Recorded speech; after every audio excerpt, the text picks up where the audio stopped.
Saya dengar kan Aep masih di Bandung kan? Iya.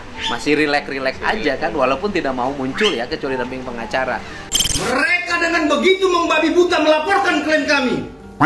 Mulai dari Ibtu Rudiana, mulai dari Aep. Begini. Jadi dia mengikuti Aep dan Rudiana katanya. Benar nggak itu? Tidak benar Pak. Itu semua bohong Pak. Jadi nggak benar bahwasanya Aep mengarahkan Dede ini memberikan keterangan ya. Apa benar disiksa Pak? Tidak ada Pak. Karena Itu katanya disiksa, digoreng atau di apa tuh? Agama yang Bapak percaya? betul, Demi Allah gitu. demi Allah. 7 turunan saya mati semua Bang, kalau saya bohong. Pengakuan dari Pak Ibtu Rudiana, dia tidak pernah sekalipun menyiksa para terpidana. Ini kepentingannya apa seperti itu loh? Sampai dibawa-bawa keluarganya. Apa urgensi daripada politisi ini? Nggak bisa pulang tuh benar-benar sama Bang Jaka itu jam 4:30. Saya mau pulang aja. Keluar dari kali udah ngesot Pak.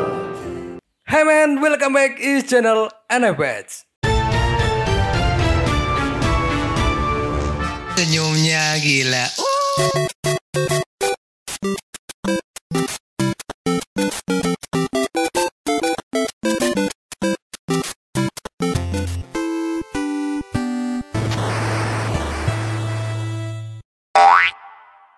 Oke, buat kalian-kalian yang merasa penasaran Aep di mana, Aep katanya ada di Bandung ya. Bener kata Pak Rasman dengan video yang kemarin tuh, Pak Rasman udah ngasih clue kalau Aep itu udah di Bandung. Bukan clue sih, emang udah menyebutkan ada di Bandung gitu kan.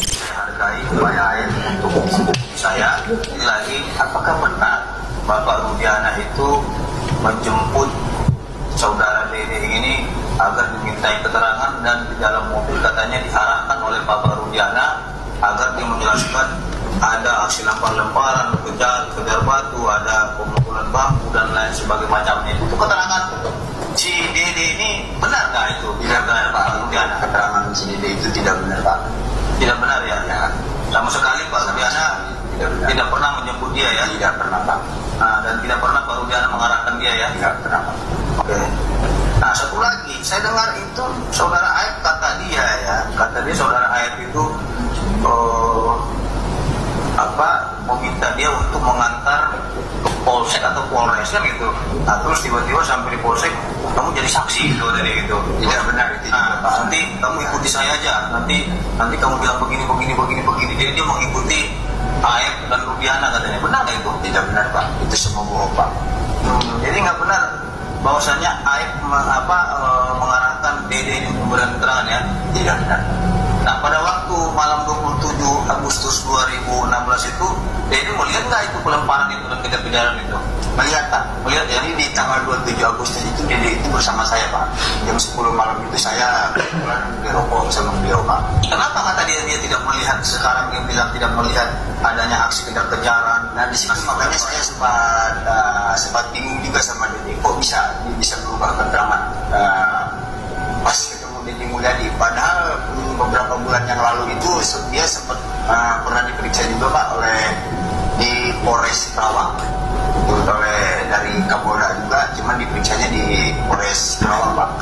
Itu keterangan dia itu sama kayak dulu Pak. Yang lebih panasnya lagi, sekarang Aep sudah mempunyai kuasa hukum, yaitu Pak Pitra Ramadhani sebagai kuasa hukum Aep sekarang ya. Ini jadi seru sih, saling lapor-melapor. Kita lihat klarifikasi dari Pak Pitra Ramadhani tentang jadi kuasa hukum Aep. Malam saya mendapatkan telepon dari klien kami Aep Rudiansyah pada pukul 21.50 WIB. Beliau menyampaikan kepada saya bahwasanya ada orang tidak dikenal ya, yang katanya suruhan orang salah satu politikus, sehingga bapaknya ini merasa tertekan dan dibawa informasinya saat ini ke Subang. Ini kepentingannya apa seperti itu loh? Sampai dibawa-bawa keluarganya. Apa urgensi daripada politisi ini? Dia bukan seorang pengacara, gitu loh. Dan kami lihat dia ini mengumpulkan saksi-saksi. dan bahkan saksi-saksi ini mencabut-cabutin keterangannya. Kita tidak boleh mengintervensi proses hukum yang sedang berjalan dan adil ini. Benar Pak Pitra, benar sekali Anda. Iya benar sih, kalau Kang Deddy Mulyadi kayaknya sih yang dimaksud Kang Deddy ya, karena Kang Deddy sempat menyebutkan gitu, disinggung masalah politisi ya kan. Kalau emang dia itu diduga itu yang disebutkan adalah Pak Deddy Mulyadi, Pak Deddy Mulyadi memang bukan pengacara sih. Ya benar sih kata Pak Pitra. Tetapi Pak Deddy Mulyadi itu membantu dengan konten-kontennya, atau gimana menurut kalian men? Atau memang salah Pak Deddy? Nah kemudian yang berikutnya, hari ini juga saya dan Dede dilaporkan oleh AEP Dede yang disebut ya kan ke Polda Jabar atas pernyataannya di media sosial yang dianggap hoak dan fitnah gitu loh. Itu deh, jadi dianggap hoak dan fitnah. Nah kan benar, jadi AEP itu sudah melaporkan dengan kuasa hukumnya Pak Pita Ramadhani, melaporkan Bang Dede dan Bang Deddy Mulyadi dengan dugaan pemberitaan hoaks.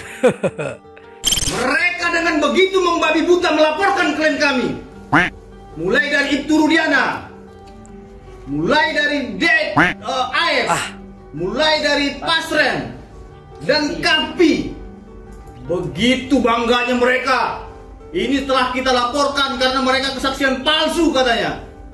Wah, jadi memang benar ya, jadi Pak RT Pasren dan Kavi memang udah di kubu sana. Ini udah jelas ya, udah jelas gitu. Memang udah ada di kubu Pak Pita Ramadhani sebagai kuasa hukumnya, ya kan? Ini udah jelas. Pak Pitra Ramadhani pun sudah menyebutkan seperti itu. Itu main ceritanya. Jadi hilangnya Pak RT Pasren ya selama ini mungkin juga diduga dilindungi oleh oknum-oknum seperti itulah, ya kan?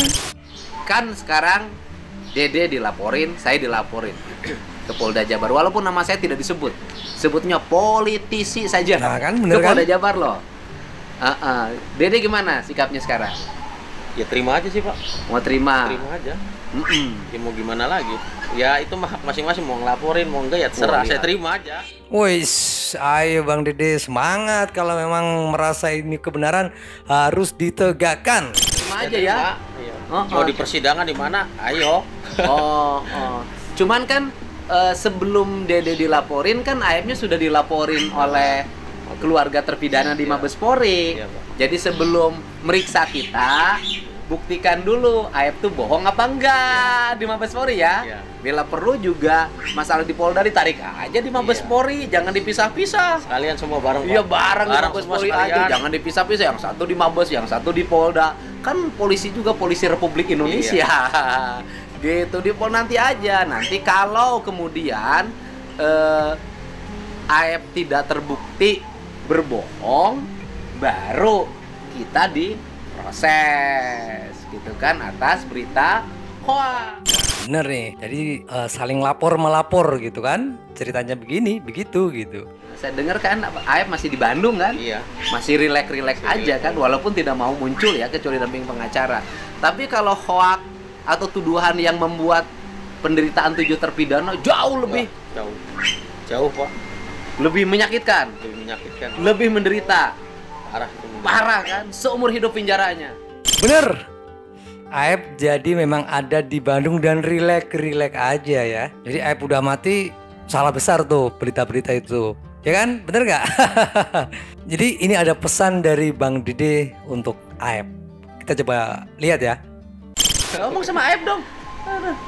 AEP, aduh, buat AEP pesan lah AEP lah. Mikirnya sekarang pakai hati aja dulu maksudnya kita kan manusia coba berpikir pakai hati sedikit aja, pakai hati berpikir pakai hati. Misalkan seandainya ada di keluarga kamu, gimana dengar kemarin Saka Tatal katanya diludahin apa, coba berpikir pakai hati, pasti nyampe nanti ke otak juga kalau berpikir pakai hati mah pakai perasaan, hak manusia ini ya Allah, kasihan tolong kalau bisa ya jujur cuman kalau misalkan pendirian pada tetap 2016 pendirian kesaksian kamu masih tetap kekeh, ya silahkan, gak jadi masalah. Saya tetap kekeh pada pendirian saya, kesaksian saya 2016 itu tidak benar. Nah, jujur gak nih menurut kalian Bang Dede nih?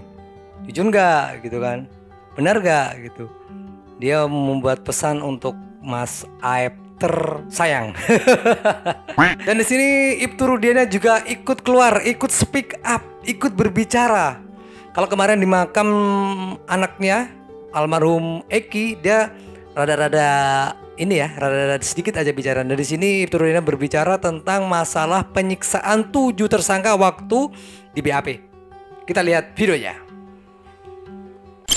Apa benar disiksa, Pak? Tidak ada, Pak. Karena Itu katanya disiksa, digoreng atau di apa tuh? Serahkan ke reskrim, posisi masih itu dan kami foto, Pak. Ada dokumentasinya. Bukan, para pelakunya ini loh. Para pelaku apa benar disiksa makanya mau ngaku? Tidak ada. Tidak ada. Pengakuan dari Pak Ibtu Rudiana, dia tidak pernah sekalipun menyiksa para terpidana supaya mereka mengakui perbuatannya. Cuma kalau video-video yang beredar, fakta-fakta yang beredar kan memang Pak Rudiana menyiksa ya, atau beberapa oknum menyiksa para terpidana. Kita lihat videonya. Dia ngomong kayak gitu. Siapa yang paling jahat? Ya itu namanya, ada namanya kenal saya. Orang dua itu, Pak. Namanya Aris Papua sama Gugun. Aris Papua sama Gugun itu paling kejam, itu yang membalsam saya, itu yang ngetum saya, Pak. Itu orangnya. Rudiana. Akhirnya saya tuh masuk penjara itu sampai kayak di neraka, Pak. Saya udah ngerasain kayak di neraka satu. Bener-bener sampai nggak bisa pulang tuh, bener-bener sama penjara itu jam 4:30. Saya mau pulang aja, keluar dari kali udah ngesot, Pak. Nah, itu adalah pengakuan dari salah satu terpidana yang mengaku disiksa waktu proses kasus Vina. Kita lanjut dari kesaksian Sakatatal. Dia yang lebih jelas ya untuk pengakuannya, yang pernah disuruh minum air kencing waktu di penjara. Semuanya dipukulin semua. Dan sampai juga minum air kencing, suruh diminum air kencing. Yang 1 botol, yang 1 liter tuh dipaksa. Dipukuli pakai gembok juga yang panjang segini, diadu sama kepala. Sampai kepala juga sampai bocor semua, yang lain juga sama. Wah, untuk Bapak ladusing semuanya, jangan terlalu menyiksa para tersangka sampai disuruh minum air kencing, lalu kepalanya dibenturin sama gembok yang gede, ya pasti bocor lah. Kepala kan lumayan lunak juga. Aduh, gimana komentar kalian? Kalau disuruh bongkar kuburan, Bapak bersedia? Bongkar kuburan Eki, Bapak bersedia nggak? Jadi Bapak bersedia sumpah 7 turunan. Sekarang kalau bongkar gimana? Kalau memang buat kepentingan penyidikan, Bang. Ya kepenyidikan lah, masuk kepentingan walaupun wartawan. memang saya sangat berat, anak saya dibongkar lagi, yang buat anak tidak tenang, mungkin saya menyesuaikan, Bang. Intinya Bapak setuju dibongkar pun bila untuk penyidikan, setuju? Kalau buat penyidikan, Bang. Oke. Bapak akan terus mengejar Pak Dedi atas itu medsos sosial itu memfitnah Bapak tuh, pencemaran nama baik itu. Iya. Akan terus nggak mau berdamai. Pak Ibtu Rudiana juga nggak akan mau berdamai tentang laporannya ke Pak Deddy Mulyadi dan Dede. Jadi seru nih, jadi tambah ruwet kan? Ini ada kubu yang besar nih, saling serang dengan kasus Vina ini nggak akan selesai. Gimana menurut kalian komentarnya? Jangan lupa minum air putih biar kencing kalian lancar. Jangan lupa bahagia.